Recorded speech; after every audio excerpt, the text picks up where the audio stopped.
जो क्वेश्चन है इनके, ये जो डिसीजन मेकिंग टाइप ना, ये हर क्वेश्चन में जो डाटा डिफरेंट तरीके से दिया होता है, तो फिलहाल इस चीज में टेंशन नहीं लीजिएगा कि ये हर डाटा डिफरेंट है, हम क्या करेंगे। ये मुसलसल प्रैक्टिस रिक्वायर्ड है। तो हर गुजरते दिन के साथ साथ इसके अभी बेतहाशा क्वेश्चन आ रहे हैं, आपको बार बार ही क्वेश्चन देखने इंशाल्लाह कुछ ना कुछ इंप्रूवमेंट रहेगी। तो इस वक्त इस एंगल से परेशान होइएगा कि हर नया क्वेश्चन हम कैसे अटेम्प्ट करेंगे। ये मुसलसल करते रहेंगे तो इंशाल्लाह कुछ यूज हो जाएंगे। ठीक है, तो पढ़ते रहे मैडम डाटा में। एक मिनट जरा, मेरा पेज नहीं खुल रहा, कहाँ तक पहुंचे? पढ़े पढ़े पढ़ लो। जो परसेंटेजेस अब काफी सारी यूज होती हैं, प्राइस इंक्रीज होगी, डिक्रीज होगी, अकॉर्डिंगली फिर चलना है। जी पढ़ ली रिक्वायरमेंट, क्या निकालना है?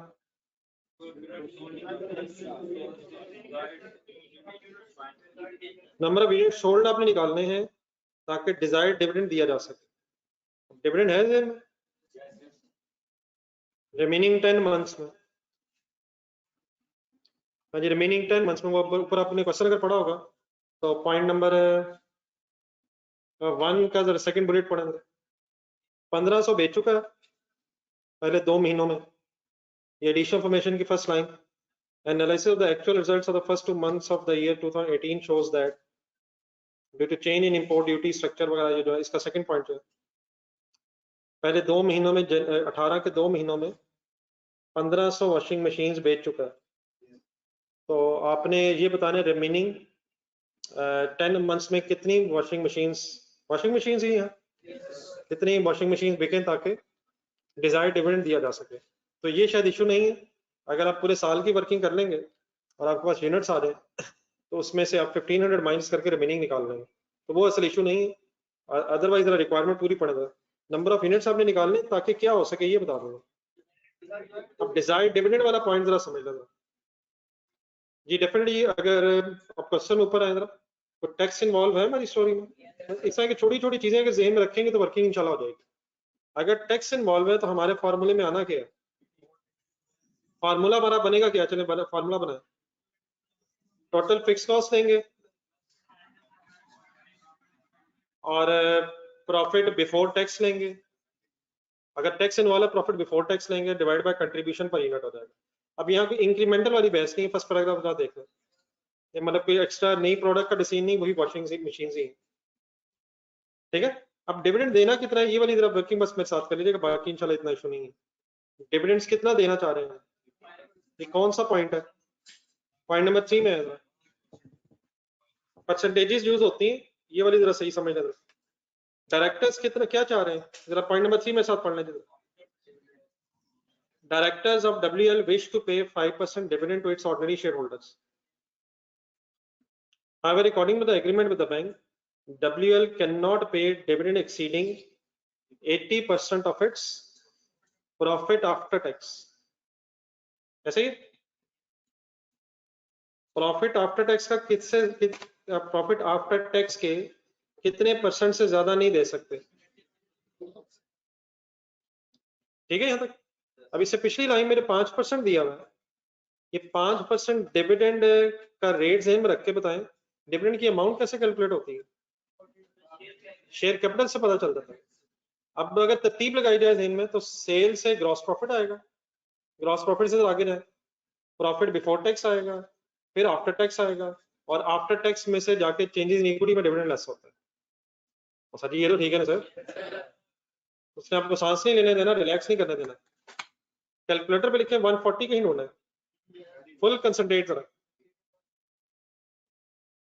140 क्या ढूंढा आपने? Share capital paid up issued capital. 140 को नीचे जाए 5% से मल्टीप्लाई करें, नहीं 5% से मल्टीप्लाई करके क्या आ गया आपके पास? ये डिविडेंड की अमाउंट आ गई। अब ये वो डिविडेंड है जो हमने देना है, डिजायर्ड डिविडेंड। नीचे रिक्वायरमेंट पढ़ लेना। डिविडेंड हम देना चाहते हैं, एग्जामिनर आपसे मांग रहा है कि हम कितने यूनिट्स बेचें ताकि मैनेजमेंट का डिजायर्ड डिविडेंड मीन 7 मिलियन दिया जा सके। अब इसको ज़हन में रख के 7 मिलियन, ठीक है। थर्ड पॉइंट दोबारा पढ़ेंगे। अब ये जो 7 मिलियन है, प्रॉफिट आफ्टर टैक्स का 80% से ज्यादा नहीं हो सकता।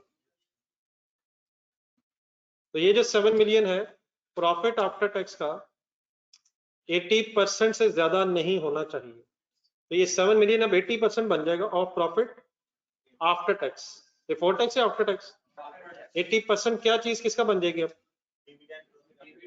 असूलन क्या होना चाहिए था? प्रॉफिट बिफोर टैक्स होता, हम आफ्टर टैक्स निकाल लेते, उसका 80% कर लेते। अब हमें उलट जाना पड़ा किस तरतीब से?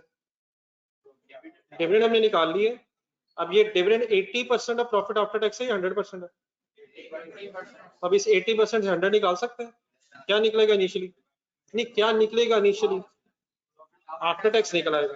तो 7 मिलियन लिखेंगे कैलकुलेटर में, डिवाइड बाय 80 क्यों हो रहा है? 80% of profit after tax, divide by 80 into 100 करके अब ये क्या निकला है? जो भी निकला नहीं, क्या निकला? क्या निकला? ये प्रॉफिट आफ्टर टैक्स निकला है। अब क्या चाहिए हमें? बिफोर टैक्स तक कैसे जाएंगे? टैक्स रेट ढूंढना जरा। टैक्स रेट इस सवाल में कितना दिया हुआ है? तो अब क्या लास्ट स्टेप क्या हो सकता है? Divided by 70 into 100। तो दोबारा अगर वर्किंग करें मेरे साथ, एक मिनट, कैसे पहुंचे हम वहां तक? 140 ढूंढे दोबारा। 140 क्या है? पेड अप कैपिटल का 5%। डिविडेंड किससे रेट, डिविडेंड का रेट किससे मल्टीप्लाई होता है? To get the amount of dividend. तो 7 million is the amount of dividend. Repeat कर दीजिएगा मेरे साथ सारा। 7 मिलियन डिवाइडेड बाय 80 इंटू 100 करके क्या आ जाएगा? किससे क्या आ जाएगा? किससे क्या आ जाएगा सर? डिविडेंड से profit after tax divide by 80। समझ आता है? ये 80 कहां से आ गया बीच में? 80% of the profit after tax से ज्यादा नहीं होना चाहिए। तो यहां से प्रॉफिट आ जाएगा आपके पास 8750। नहीं, यहां तक प्रॉफिट आफ्टर टैक्स है, और प्रॉफिट आफ्टर टैक्स से फिर बिफोर टैक्स तक कैसे जाएंगे? टैक्स रेट कितना है? 80%। तो देर पर ये जो आफ्टर टैक्स प्रॉफिट है ये 70% of the profit before tax होगा। ठीक है सर?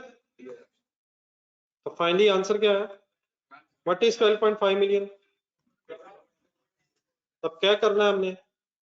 टोटल फिक्स कॉस्ट ढूंढनी है और डिवाइडेड बाय सॉरी प्लस उसमें प्रॉफिट बिफोर टैक्स हो जाएगा और divide by contribution per unit की बेस पे वर्किंग करके नंबर ऑफ यूनिट्स निकाल सकते हैं। ठीक है?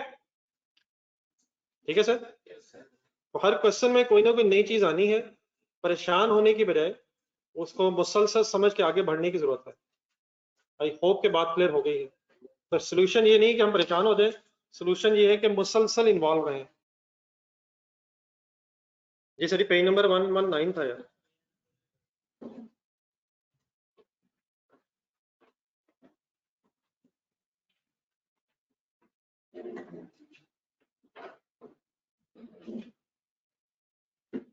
जी बड़ा ऑनलाइन स्टूडेंट, आवाज मेरी आ रही ठीक?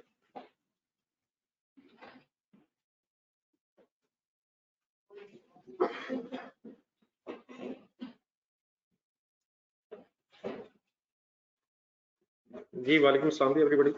पेज नंबर 119 पे बेटा क्वेश्चन कंप्लीट करने को कहा था यार। इसकी एक बात वर्किंग करवा दें जरा जल्दी से।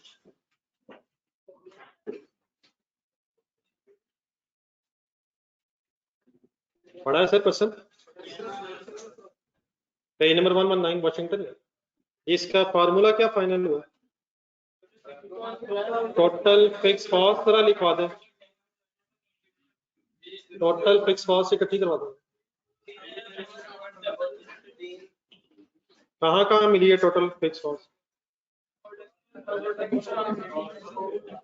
प्रोडक्शन फिक्स कॉस्ट बता दें।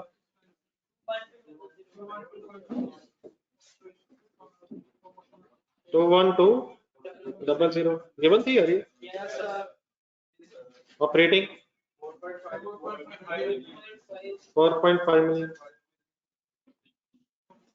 हाँ जी, एक एडिशनल थी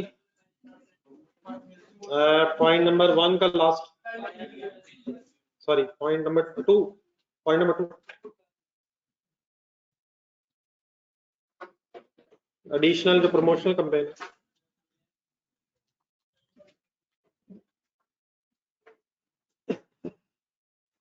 ये ऑनलाइन स्टूडेंट्स आवाज ठीक है?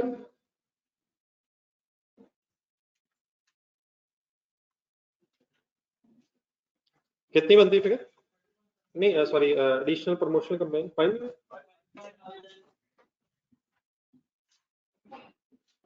टोटल ईयर 30700 तो टोटल फिक्स कॉस्ट हो गई 30.7 मिलियन। कल मैंने एक प्रॉफिट बिफोर टैक्स की वर्किंग की थी, रिवाइज कर ली? कोई confusion? Divided by contribution per unit का डाटा अवेलेबल था, हमने वैसे यूनिट्स निकालने थे और कंट्रीब्यूशन पर यूनिट का शायद डाटा अवेलेबल था, लेकिन उसमें शायद एक चेंज आना था। आप बता देंगे कंट्रीब्यूशन पर यूनिट की वर्किंग कैसे की आप लोगों ने?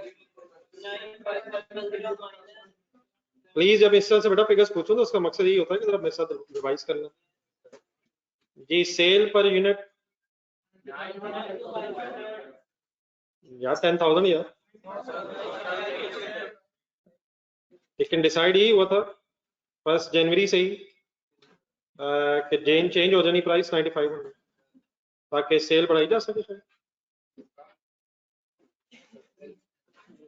सेल प्राइस कम की जा सके ताकि सेल शायद बढ़ाई जा सके। वेरिएबल कॉस्ट ऑफ सेल की वर्किंग करवाएं 127 मिलियन माइनस 21.2 मिलियन ताकि वेरिएबल कॉस्ट आ जाए। जरा ठीक है, चलो वर्किंग ही कर लेते हैं। 127 million minus 21.2 million divided by 16,800। लेकिन एक ढूंढने जरा कहीं प्राइस इंक्रीज। फाइन नंबर बताएं कौन सा? 1 में कहाँ है? लास्ट है।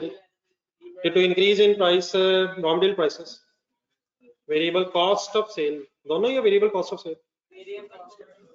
ये डिवाइड बाय 16.8 थाउजेंड, ये 16,800 यूनिट्स होगी वेरिएबल कॉस्ट पर यूनिट निकालने के लिए, और 1.05 ताकि प्राइस का इंक्रीज वेरिएबल कॉस्ट में आ जाए। ये फिगर बन जाएगी शायद 66 नहीं है, अच्छा 1.05 सॉरी यार 66 12.5 वेरिएबल ऑपरेटिंग कॉस्ट। जी सर, पेज नंबर है जी 119। ये वसीम साहब पेज नंबर 119 पे यार, जो होमवर्क किया अपने घर में। Variable operating cost 16 million minus 4.5 million divide by 1,16,800। इसमें भी इजाफा कैसे पता चला? नहीं लिखा तो है variable cost of sale, variable cost of sale लिखा हुआ। अगर वेरिएबल कॉस्ट है लिखा होता तो दोनों में इंपैक्ट आ जाना। आंसर आएगा 6884.52। कंट्रीब्यूशन तकरीबन बन जाएगी 2203 चले 3 पे करते हैं। उसमें जितना आंसर में राउंड ऑफ हुआ होता है उतना ही कर लेते हैं आप लोग।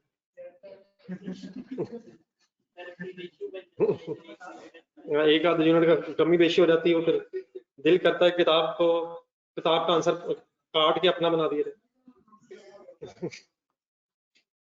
ये अप्रॉक्सीमेटली आंसर बताएं। 19609, लेकिन बड़ा हमारा आंसर फाइनल आंसर नहीं था यार। इसमें हमने रिमेनिंग यूनिट्स फाइंड आउट करने थे, तो 1500 पहले बिक गए थे, तो रिमेनिंग यूनिट्स बिकने हैं 18109 यूनिट। अच्छा आंसर से अगर कभी देखें आप, नहीं मेरा ख्याल ठीक है, 19609 टोटल है, मैंने 1500 माइनस कर दिया, मतलब फाइनल हमारा 18,109 आंसर है। आपने अगर कभी आंसर पे नजर पड़े तो समटाइम बीच में एक्स्ट्रा वर्किंग हुई होती है। अगर आपने देखा तो एक CS रेशियो से भी वर्किंग हुई है, तो डेफिनेटली दोनों तरीके से करना तो जरूरी नहीं है, लेकिन अगर कभी नजर आ जाए वर्किंग तो शायद रिवाइज कर लेने में हर्ज भी कोई नहीं है। CS रेशियो से भी आंसर आ सकता है, लेकिन फिर पहले क्या आएगा? रुपीज आएंगे, रुपीज को फिर यूनिट्स में कन्वर्ट कैसे करेंगे? सेल प्राइस पर यूनिट्स। कैलकुलेटर एक मिनट पकड़े जरा, ये CS रेशियो कैलकुलेट करने जरा बोर्ड पे देखो फिगर्स मेरी। 2203 डिवाइड बाय 9500 23 पॉइंट समथिंग बन जाएगी शायद, 23.19। अब दोबारा बोर्ड पे देखें, fix cost plus profit divide by CS ratio करें, ये किया करें 30 से हाथ चलें कैलकुलेटर पे, वैसे जैसे मोबाइल पे चलता है। मोबाइल पे तो खैर मेरी तरफ देख के भी चल जाते हैं, लेकिन कैलकुलेटर पे कम से कम बटन देख के चलने चाहिए। मोबाइल पे तो दोनों हाथ भी चलते हैं। ये कितने रुपीस का आंसर आया? रुपीस आए होंगे पहले। Fix cost plus profit divide by CS ratio 186 point something होगा। ये CS रेशो से पहले सेल्स की अमाउंट आएगी, सेल्स आएंगी। अब सेल से यूनिट्स कैसे आएंगे, ये क्लियर होना चाहिए। सेल बनी कैसे होगी, यूनिट्स इनटू सेल प्राइस पर डिवाइड बाय 9500। अब 9500 की बेस पे अप्रोक्सीमेटली वही फिगर आएगी अगर आप इग्नोर कर दें पॉइंट्स के फैक्टर। बहरहाल मेरा ख्याल है बहुत टफ सवाल नहीं था यार, सवाए प्रॉफिट की नहीं वर्किंग।